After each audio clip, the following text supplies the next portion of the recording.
Basics, c'est né d'un constat, celui où les entrepreneurs se lancent pour être libres, et en fait, la majorité du temps, ils se retrouvent dans un système qui les emprisonne et où ils trouvent pas du tout la liberté. Et au fur et à mesure de mon expérience, je me suis rendu compte qu'en fait, ça touche pas seulement les entrepreneurs, ça touche aussi toutes les fonctions dirigeantes et managériales. Et donc, j'ai eu envie de créer un accompagnement qui permette de réconcilier l'ambition, la performance, la rentabilité avec l'équilibre de vie. Les missions premières, c'est de faire du travail, quel que soit son statut, un espace d'épanouissement plus que d'épuisement. Et ça s'adresse à deux grandes catégories de profils. D'un côté, on a les décideurs, donc les fondateurs, les dirigeants, les managers. Et de l'autre, on a leurs équipes, qu'elles soient salariés, freelance, les franchisés, les cadres, etc. On propose différentes manières d'intervenir pour accompagner au plus juste par rapport aux besoins de l'entreprise et des collaborateurs. Ça peut prendre la forme d'un accompagnement individuel et confidentiel du dirigeant. Ça peut être un coaching pour ses équipes. Ça peut être un audit et une mise en place des changements qui sont conseillés. Ça peut être aussi des ateliers immersifs, voire même des retraites qu'on a organisées pour faire un grand reset et revenir avec une charge mentale beaucoup plus allégée. Et ça peut être aussi des conférences. Dans tous les cas, ce qui est important de savoir, c'est que le format, il est 100% construit pour l'entreprise, pour les enjeux et pour les objectifs qui sont attendus. Alors, il y a 3 grands types de signes auxquels il faut être vigilant. Et d'abord les signes cognitifs, donc là ça va être tout ce qui est brouillard mental, difficulté à se concentrer, difficulté à prioriser. Ensuite il y a les signaux émotionnels, donc là ça va plutôt être ce qui est irritabilité, perte de sens, perte de motivation. Et pour finir, il y a tous les signaux physiques, où là ça sera plutôt fatigue chronique, résistance à la fatigue malgré les week-ends et les vacances. Il y a 3 grands moments clés qui sont pertinents à intégrer pour l'accompagnement. Le premier, c'est dès qu'on observe les premiers signaux qu'on vient d'évoquer. C'est essentiel de mettre en place tout de suite de l'accompagnement pour ne pas se laisser embourber dans ces signaux-là. Le deuxième moment où c'est particulièrement intéressant, c'est en période de transition.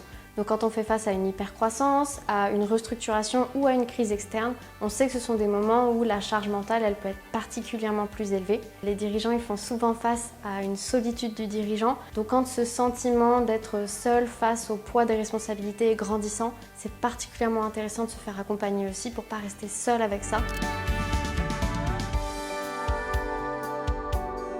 Indéniablement, un dirigeant en moyenne, c'est des dizaines de décisions au quotidien qu'il va prendre et rien que ça crée déjà une grosse charge cognitive. En plus de ça, le cerveau du dirigeant au quotidien, il doit jongler entre les crises du quotidien à gérer et sa vision long terme. Et ça, aujourd'hui, on sait, quand on mesure les taux de cortisol des personnes, que ça crée jusqu'à 3 fois plus de charges pour les dirigeants. En plus de ça, les dirigeants, ils sont souvent à des postes qui viennent nourrir leurs valeurs, qui sont pleins de sens, qui les intéressent. Et de ce fait-là, ils ont tendance à être plus poreux sur les limites entre leur vie professionnelle et leur vie personnelle. Et ça aussi, ça peut vraiment contribuer à augmenter leur surcharge cognitive.